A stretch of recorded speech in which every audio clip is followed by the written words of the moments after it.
I'm Lisa Stone, and you are listening to Season 8 of Parenting Aces. Welcome to Season 8 of the Parenting Aces Podcast. I'm your host, Lisa Stone, and this is our very first episode in my Southern California recording studio, and I'm just so thrilled to be out here and to be able to continue bringing you great information about junior and college tennis. I am going to be going to some college events out here. I'm going to be going to some fundraisers that are supporting tennis in the inner city communities. And there's just so much happening in Southern California tennis. And I'm just, like I said, just thrilled to be here and to be able to continue with Parenting Aces from the West Coast. So in this week's episode, I am chatting once again with Matt Manasse. Those of you who've been listening for a bit may remember Matt from a few months ago. He is the former women's assistant coach at Duke University and is now coaching independently. And Matt and I chat pretty regularly, either through text messages or whatever, social media, and we have some really great conversations. So we thought it was a good time to have him back on the podcast to share some of his thoughts on what's happening out in the junior and college tennis world. So I hope you enjoy this episode. And for those of you who are avid podcast listeners, I also hope you will consider joining us on Patreon and becoming a patron of the podcast to help offset some of our expenses of bringing you these shows every week. So if you are interested, the link to our Patreon page will be in the show notes on parentingaces.com. Take a peek and come join us if you like. For now, sit back, relax, and enjoy this week's episode of the Parenting Aces Podcast. Matt Manasse, you and I have been chatting and texting and emailing and tweeting, and I'm so happy to have you back on the podcast again. I am pumped to be here. I'm excited. We're going to have a good talk again, I'm sure. Yeah, you're my first recording since moving out to California. So, there's that. I don't know if, you get a badge for that. I don't know. I wish we were doing it like on site in studio so I could be out in California, but next time. Seriously. Yeah, you're missing out, but that's okay. We won't go there today. We'll stay focused on the tennis. Sounds good. Last time you and I chatted, your role was as the women's assistant at Duke University. You are no longer in that role. Do you want to share with our audience what you're up to these days? Yeah, I'm back in Boca Raton, Florida. I had a great 2 years at Duke. We had some good runs, reached 2 NCAA semifinals of the team event, had some great individual success with Kelly Chen and some other girls there as well. So a fantastic experience for me. And I just, the last 6 years has been great in college tennis. But for me, I've a couple years ago, I had a chance to travel with Ali Risk on tour. And I've kind of always had it in the back of my mind that I wanted to get on tour and have that goal. So I'm currently in Boca. I've been helping with some juniors in the area. And hopefully I have some things in the fire, but hopefully I will be traveling privately and trying to get on tour in 2020. What's the difference between coaching on tour and coaching at the collegiate level? You're obviously confined a little bit by NCAA rules and 20-hour weeks and all of those things when you're in college. I think, no matter how good of a program you're at, and even you're gonna have one or two players that may really want it and want to be pro and they're gonna give you all, but you're never gonna be at a program, it seems, that all 8 players are gonna really want it potentially as much as you do as a coach. But I think that's a normal thing. I think when they're college student athletes, 18 to 22 years old, and there's a lot of other things going on. They went to school and they decided to go that route to pursue some other things, to grow socially, to experience things in the classroom. They obviously went to have a good college tennis experience as well. But I think the difference on tour is that they're really all their eggs are in that basket, and they're focused every day they wake up and they're trying to maximize that day and their potential. And I think as a coach, that's really motivating to be around. When I was with Risk for about that month and a half period in 2016, it was really motivating to be around, and you feed off that motivation from each other and can really push each other. And that's something that I want to be around and help player achieve their goals. And when you're a little piece of that and you feel that you can impact them in a positive way, that's very rewarding. And I think you get that in college. I felt, very rewarded by the players in these programs, but I think it's different on tour. Yeah, for sure.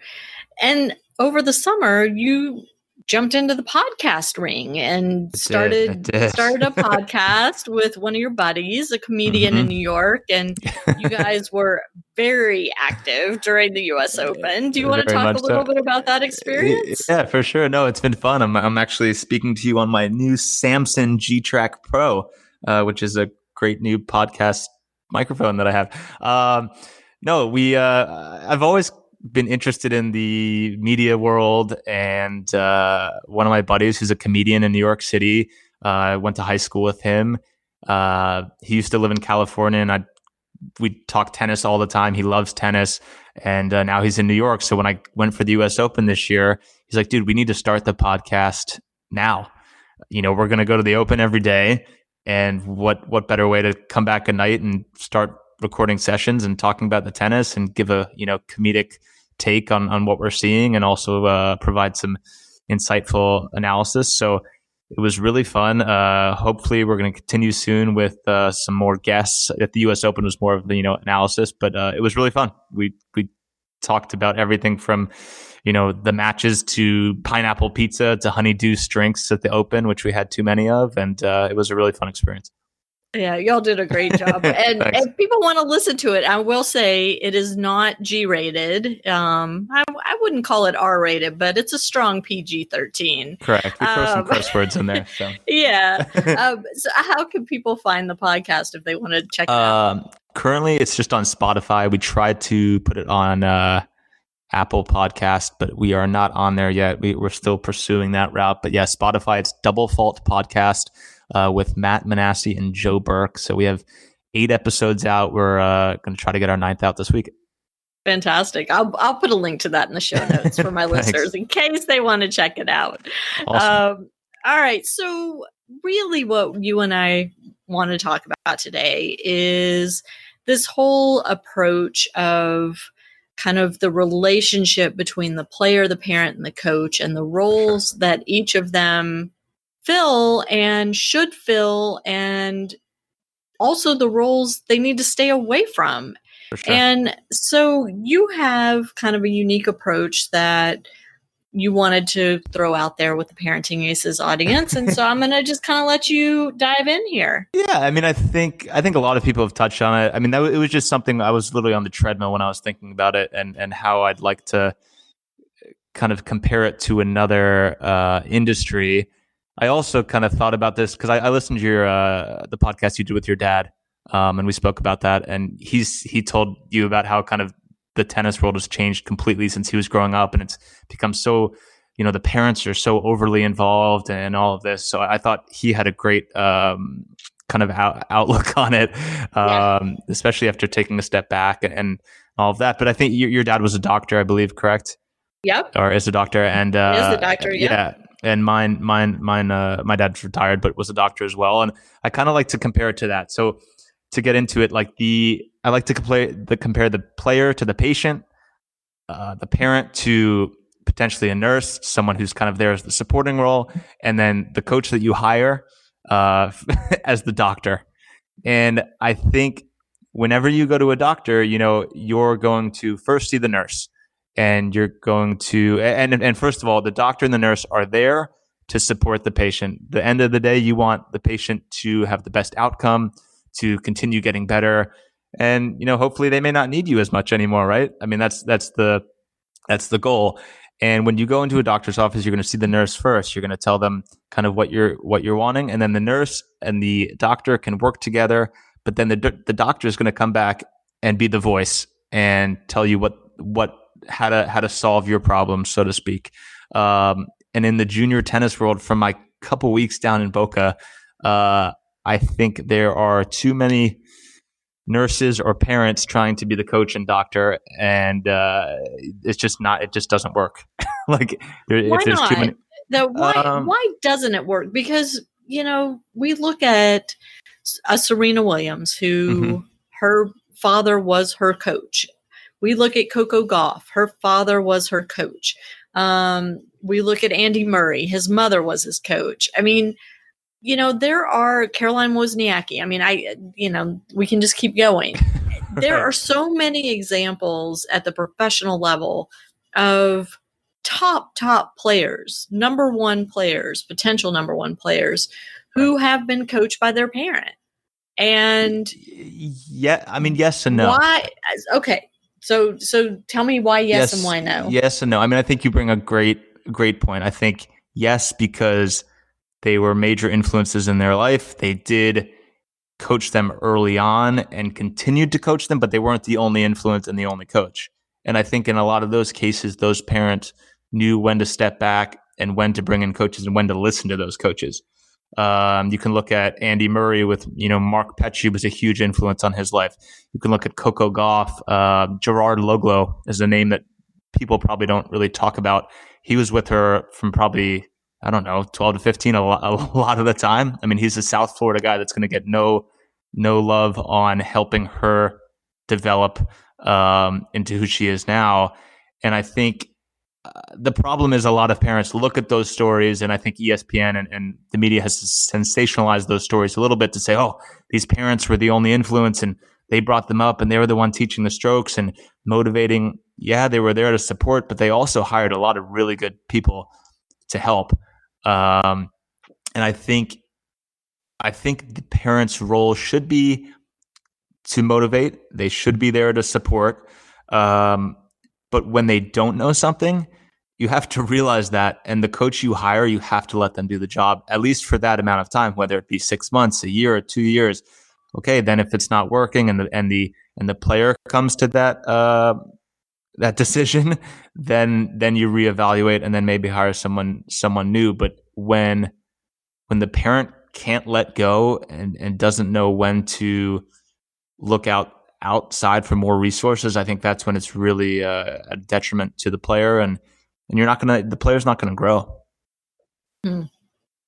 Yeah, I mean, it's such a conundrum because we know, and I've talked about this, ad nauseum on this podcast, how expensive it is to hire good coaches. And correct. If your child's playing tournaments, I mean, paying a coach to travel with them, it's ridiculous how much it costs. And so, when we hear the stories of a Coco Gauff being coached by her dad, Andy Murray being coached by his mom, I think for some of us, the idea, that light bulb goes on in our heads that, hey, I could do this too. And I could save hundreds of thousands of dollars every year. For sure. Why doesn't that work?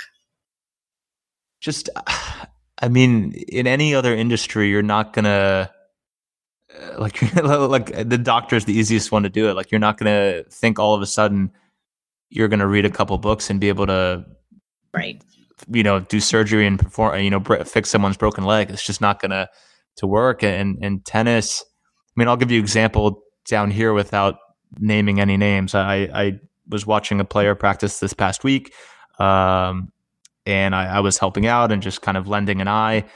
And I had found out this parent had brought in other coaches to look, and there was at their player, and there was a coach already working with the player. And it's just like within 1 week, this player probably had 3 or 4 different coaches looking at her, including the coach that she works with full time. And it's like, I just don't know if that's going to be, I don't know if that's the best thing for the player. I think it's going to provide a lot of confusion for them. They're not going to know who to listen to. They're going to be very confused and potentially panic. Where's my game at that I need this many people looking at my strokes every day? I think there needs to be some type of consistency. And I just think, I don't know, the parent, I think the parents are like early on in the process can motivate and get their kids really committed to tennis and excited about it and provide financial support, emotional support, all of that. And that's important. But when they get to like 14, 15, 16, when usually they kind of grow out of their parents' help and need more, outside support, I think the parents need to almost, like I was talking to a parent last night and he was telling me, he's like, honestly, we've gotten to a point where we just drop our kid off and come back and pick him up when the match is over. And like, that's one extreme, but I think that's probably the better extreme, to be honest. Yeah. Well, that was one of the things my dad talked about in our podcast together, the fact that his parents hardly ever watched him play his whole tennis career. Correct. And, we've certainly gone 180 degrees away from that. And parents are so hands-on now. I mean, your dad made a great point. And I remember this when I was, growing up in Erie, Pennsylvania, and it probably was a detriment to me when I moved down here. But like, I remember if I didn't have anyone to play with on a Saturday or whatever it be, like I pulled out the phone book, found my buddy's phone number, called him to see if he would play. Like, I think most of these kids, if their parents weren't organizing their practice, I don't know what they would do. Right. And it's a problem. Yeah, it's not a great thing. there's no free play anymore. And Correct. I know, my dad talked a lot about letting the child have control over the tennis. For sure. And I'm not sure that's possible anymore. And I swear I have preached for a few years now about this whole concept of doing match play on the weekends and, having the kids kind of text each other and, one parent brings lunch one day and one parent brings lunch the next day, and they play singles in the morning and doubles in the afternoon. And, but I tried to kind of make that happen. I feel like that line in Mean Girls, quit trying to make fetch happen. Right. I tried to make it happen for a long time, and I'm not seeing any progress there. So I don't know if it's just beating a dead horse. Do you think it's the money? Like, there's just too much. I mean, that's what I remember you guys had that conversation. Do you think it's just there's too much money being paid out to everyone else that the parents feel like they really need to be involved? Maybe. And, I think there's this whole notion of if my kid's not playing in an organized group or at a tournament, that they're missing out, that they're going to fall behind. Right. I mean, I posted an article on our Facebook page last week, I think, about, how we need to be careful about how much our kids are playing whichever sport it is that they want to play, and how you have to limit it to whatever their age is. That's the number of hours per week they should be playing, and they need an off season and blah, blah, blah. Well, I mean, almost immediately there was a comment that, well, that might be true with other sports, but in tennis, if you don't play every day, you fall behind. And I resisted the urge to reply to that comment, but I think that's the mindset that parents have about our sport. And I'm not sure if it's being driven by the parents amongst themselves, or if it's being driven by the junior coaches, or if it's being driven by the governing bodies, saying, you've got to play every day. You've got to play tournaments most weekends of the month, 12 months a year. Time away means falling behind. Right. I think that messaging has become so prevalent, and it's problematic, and it's leading to injury, and it's leading to burnout. So what do we do about that, I mean, I think it's a message that's probably being sent by every side of the tennis world, like you said. Except the doctors. Right. Yeah. Right? Yeah. I mean, they're the ones saying, you've got to give these kids a break. Their bodies can't handle this. And we're all ignoring them. For sure. No, I mean, I don't know. You even look at, you hear kids going to different training sessions with, and I love the USTA as well, but you hear, kids early on, 12, 13 years old, saying they're hitting 6 hours a day, at 5 days in a row for a training week. And I understand when parents and these kids make a commitment for a week to, leave their hometown and, they want to get the most out of it. But I don't know. It's like quality over quantity. It's the old adage there. It's like I don't know if you're really getting the return. Like, do you need to be out on the court 6 hours a day? I don't know. Well, and what happens if you get a blister on your hand in hour 3 on day 1? Right. And then you're done for the week, Correct. right? I Correct. mean, and that's just kind of, a small thing that can come up. But my gosh, I think that these overuse injuries and this whole sense of burnout is becoming epidemic, and I don't know what we can do about it. And it strikes me as kind of humorous because you're using this whole analogy with the medical profession. And right. I think it's a great analogy, but we're ignoring the medical people. Right. For sure. I mean, the coaches are ignoring them and the parents are ignoring them. I think the main problem is everyone's saying like, you just need to play more.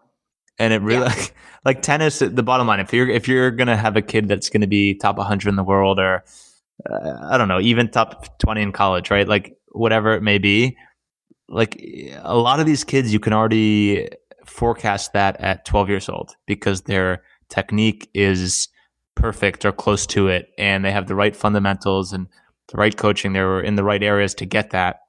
And like, that's really like in tennis, you can basically be screwed by the time you're 12 if you don't have all that stuff. Right.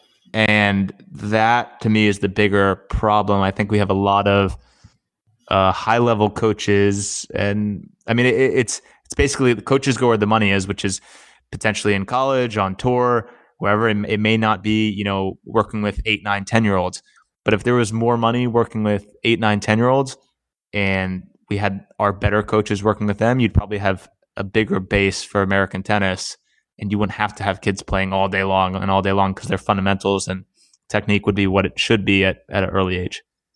Well, but if you're playing all day long with poor technique, really, how much does that benefit you? It doesn't. Not at all. Right.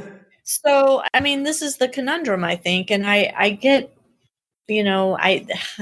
I hesitate to kind of push this message, but I kind of feel like, it's time to push the message that for the majority of these kids, their competitive tennis years are going to be finished at age 22 when they finish college. And there are not even a handful. There's a thimbleful of players worldwide at any given time that are going to become top 100 professional tennis players. Right. And, yes, your kid might be part of that thimbleful, but the likelihood is that they're not. And isn't it more important that when they're 40 years old, they can walk properly with their back straight without knee pain and hip pain? They can get down on the floor and play with their own kids, and hopefully grandkids someday without their body having broken down because they played so much tennis at age 14. Yeah.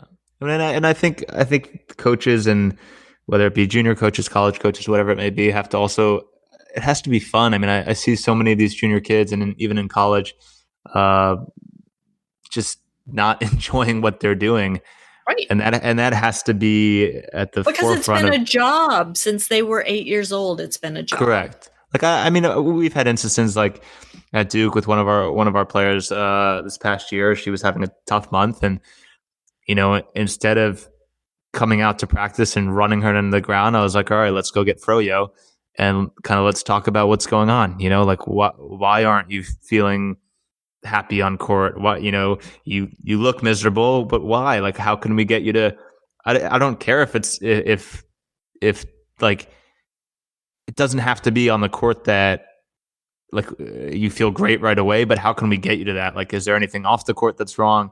What is it? And I think if more coaches were focused on like allowing their players to just enjoy themselves, I think you'd get a lot more out of these kids. Because it has to be fun, and it should be fun. I mean, tennis is a great sport, and the more someone's laughing and enjoying themselves, obviously it's going to be hard. You're going to have hard moments, but it's got to be fun. And it's tough, like especially this last couple of weeks, like seeing some practices here in Boca where the kids aren't enjoying themselves. It's like it's awful. Well, and what's the likelihood that those kids who aren't enjoying themselves are going to still be playing in 5 years? Very low. Right. I mean, that's the thing. And that's the message I think that parents and junior coaches oftentimes aren't hearing or aren't willing to hear or believe. Right. That, you're spending all this time and all this money and your family's making sacrifices for your child to have these opportunities, which is fantastic. I mean, it's what we all as parents hope we're going to be able to do for our kids. Right. But if we turn it into misery, then what good is it? What's the outcome going to be? What's the end result going to be? And isn't the goal to give them something that they're going to have for the rest of their life, not just till they're 22? And my story with my tennis playing kid is, it's a tale of warning and, look at what I did, how I messed this up. My kid hasn't touched a racket in 2 years, 3 years. I keep hoping he'll come back to it, but he was so done.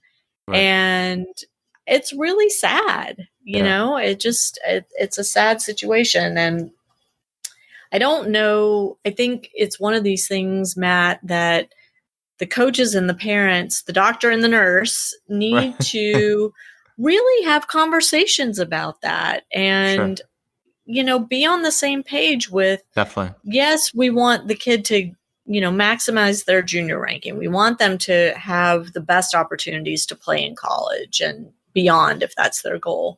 Right.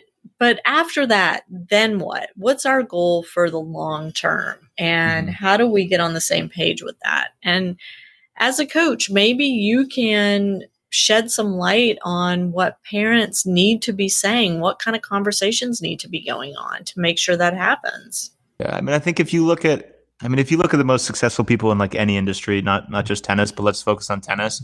Like if you look at, I'd say 99% of the players on tour, minus, I guess Kyrgios is actually quite nice off the court. So like in terms of how he acts on the court, that's what it is. But off the court, he's like pretty professional in a lot of the things he does. Yeah. So like with how he treats people. And I think a lot of these junior parents and coaches need to focus more on that. Like look at these pro players. Like if practice is at 9:00, they're there at the latest, 8:30. They have all their stuff with them. They're respectful to whoever's dropping them off. They're respectful to the coach's time. They're picking up the balls on the court. They're leaving the court how they found it. There's not trash everywhere. Those lessons are what you need to be teaching these kids, because then I think the rest of it kind of takes care of itself. Obviously, if you're a good tennis coach, you're going to be able to teach the forehand and the backhand and the strategy and how to compete and all this stuff. But that's going to happen with all the time you put in. But it's those little things, if someone's showing up 10 minutes late to practice and treating their father poorly, like that needs to be said right away. And you can put an end to that on day one.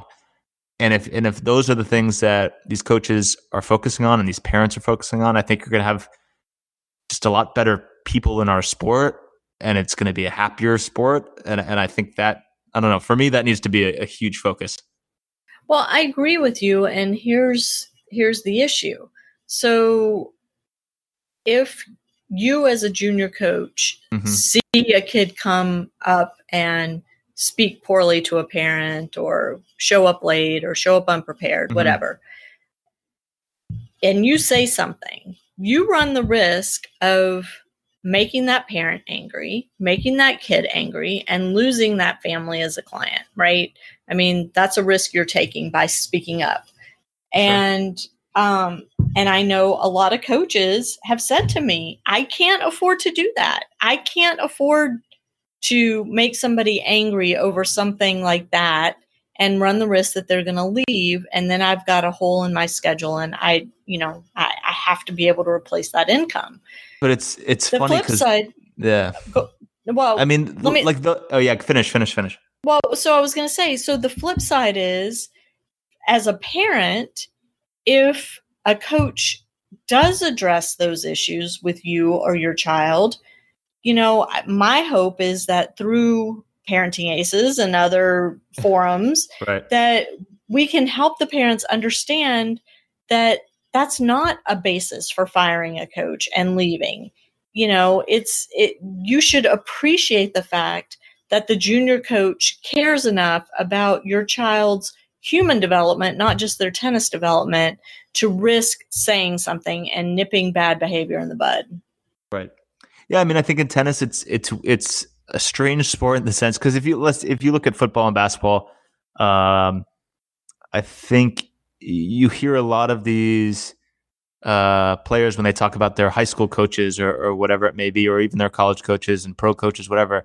A lot of these coaches are like father figures to them, or second father figures, and have taught them how to become a man or a woman or whatever. I mean, whatever sport they're playing, and it is more about like the human development, not just the sport. And tennis, for whatever reason, a coach's role seems to be just the tennis part, or that's the expectation of the parent. But in terms of a coach losing their income or losing a job because of speaking up, I think most of the time, if you sacrifice some of your own values to just keep that income, usually it's a short-term thing anyway. Like you're probably going to get let go because the parents are going to be upset about something in the short term. But I think I know it's easier said than done, but if you can stick to your values and like, all right, these are my core beliefs, this is how I want to teach these kids, maybe you'll have a few less clients, but the ones you have will be solid and will stay with you until they go off to college, and they'll be great kids, and they'll bring more of those type of kids into your program. I just think it's a slippery slope if you're going to start, selling yourself for the paycheck. Yeah.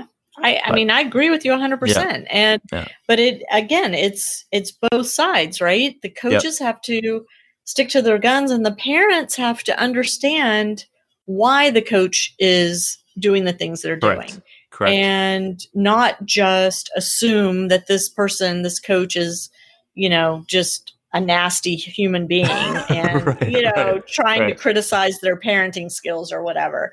Right. But rather that they're there to help this child develop into the best person they can be. And for sure. And I think we miss that. We as parents, we miss that messaging. And I don't know. I mean, we live in this age of political correctness, and everybody's scared to say anything, and, there are lawsuits and blah, blah, blah. But, the offshoot of that is that we've got kids that are having trouble finding their center, and, having trouble committing to things and focusing on things. And tennis has always in my 56 years, has been a sport that provides those skills to kids all the way through the process. And I don't know, I just feel like we're starting to let go of some of that, and it's really a shame. Yeah, I agree. Couldn't have said it better myself. Well, and I mean, you're not that old, and you haven't been out of school very long. I mean, what are you seeing with your peers that came up through the juniors with you or played in college with you? In what way? In terms of what they're doing with their lives, how, are they able to be successful, productive human beings out in the world? It's fun. I mean, I played at Purdue, which was obviously, I don't know, we were ranked in the 60s while I was there. So it's on the grand scheme of things, we weren't that great. But it's a great school. Yeah, no, it's a great school. And the funny thing is, like, a lot of all of my teammates are doing pretty well. Because I think I don't know if they took the tennis part quite as seriously, to be honest with you. They were focused on their studies, and they had, some big aspirations post college, and many are in finance and real estate and all different things in between. I think I'm the only one who's a tennis coach, actually, out of that whole crew. But no, I mean, I think they're doing well, but it was interesting. It was an interesting group that I had. I don't know. My friends that I grew up with, even down here in Florida, are all doing pretty well. I think the tennis community is a pretty educated group that's pretty well connected. So, normally they find their way in the end, I guess. Yeah. Yeah. Oh, I mean, that's good to hear. And I think, Yeah. You were maybe at the edge of where things started to change in terms of your age and Yeah. when you were playing, and I think it's going to be interesting to follow kind of the generation after you, those who were, in their 20s and, mid to late 20s, and see where they're going with their post-tennis lives. And I think for a lot of them, you're right. They have found other interests, and I, it kind of makes me wonder as I'm listening to you, are our kids better off playing at a mid-major program where the tennis isn't the end-all be-all? Or, people know I've been promoting D3 for a while now too, and, maybe that's the way to go. And I don't know. I don't know what the answer is. And I think that's what makes our sport so complicated. I have an interesting story about that because I only keep in touch with a couple teammates, 3 or 4, and that are very good friends still. But I was just at a bachelor party actually of a buddy of mine who played at Carnegie Mellon, and he is like, I think everyone on his team was at his bachelor party, over a couple of year period. There was 15 guys there, all played tennis at Carnegie Mellon, all love their experience, all love each other. And that, I don't know, that I think that's, I don't know if you see that at every single Division I school, to be honest with you. Right. Like, I think their tennis for them was just fun. They came together, they competed. It wasn't pain. It wasn't work. It was something that they chose. They chose Carnegie Mellon because of the school, and tennis was something that just kind of added to their experience. And the coach knew that. And I just think, it really has a lot to do with coaching as well. Because I think if you do have a coach that understands that it's bigger than just the wins and losses, and if you can teach these kids things outside of life and help them pursue their goals outside of tennis as well, I think it can go a long way. Your goal as a college coach is probably you want to be invited to some of these kids' weddings, and if you can do that and make a huge impact, they're going to be better for it. You're going to be better for it, and the team's going to be close, hopefully forever. It's interesting too to think about, who in the coaching world right now plays that sort of role with their athletes. And I don't think there are a lot where the players would say, oh yeah, this coach is, my second parent. Right. That relationship is lifelong, and, right. All those things that you just said. Interestingly, I ran into some former college players who are playing out on tour right now at the Open. And, I would say to them, oh, I saw your coach, over here. Right. Have you seen him? Oh, no, we don't stay in touch. I'm like, what? Right. It's odd, right? Yeah. It was shocking to me to hear that, because these are kids that haven't been out that long. Right. And it just was surprising to hear that type of a statement, because my assumption was always that, this becomes your family, and, correct, you have this bond that takes you through the right. rest of your life. And, that's just not always how it is. And no. It's too bad, because I do think that, as you mentioned, in some of these other sports, that's a much more prevalent kind of outcome. For sure. Weird. That's it seems in football, basketball for sure. Like I've seen so many videos and testimonies of these kids really forming that bond with these coaches, and they talk about each other with tears in their eyes. And I think that's an okay thing. That's good. Yeah. But tennis will get to it. It's not in a bad place. Hopefully it'll keep getting better. Yeah. So what's next on the horizon for you? You're trying to get out on the pro coaching tour. Is that the deal? Yeah. I may help out a buddy of mine, Troy Hahn. Hopefully I'm not overspeaking there, but I may go down to the USA and help him out a little bit, just kind of out of goodwill, and see if I can learn some things from them. And I've just been in the area, and I think a lot of players are going to start to come off tour soon for the year and maybe switch coaches. So I'm definitely available and have some things in the fire. So we'll see. That's awesome. Well, you'll have to keep me posted, and once you get that pro coaching gig and you have a minute to come back on the podcast, because that life is crazy busy. Yeah, I'd love to chat with you and kind of see how things go on that end, and maybe have you talk a little bit about what the day-to-day life is out on tour for a coach. I think that would be really interesting for our audience. That'd be awesome. Okay, look forward to it. Cool. All right. And so your next podcast episode is coming out hopefully in the next couple days. And hopefully, yeah. Yeah. And we'll have a link to that in the show notes. And Perfect. If people want to get a hold of you, Matt, if they have questions or just kind of want to throw ideas out at you, is there a good way for them to contact you? I'm always on Twitter. You can put my I think it's at Matt Manasse, and then Instagram as well. But you can, my email, matt.manasse@gmail. People can always email me there as well, and I'll definitely respond. And if it requires a phone call, I'll give my number at that time and get on with whoever needs guidance or just wants to chat about tennis. So yeah. Fantastic. Well, Matt, thank you and good luck. And please keep the texts coming. I enjoy our back and forth. It's awesome. As I was driving across the country, we were texting back and forth. I kept hoping you were going to pick up the phone and call me because I was so dang bored in the car.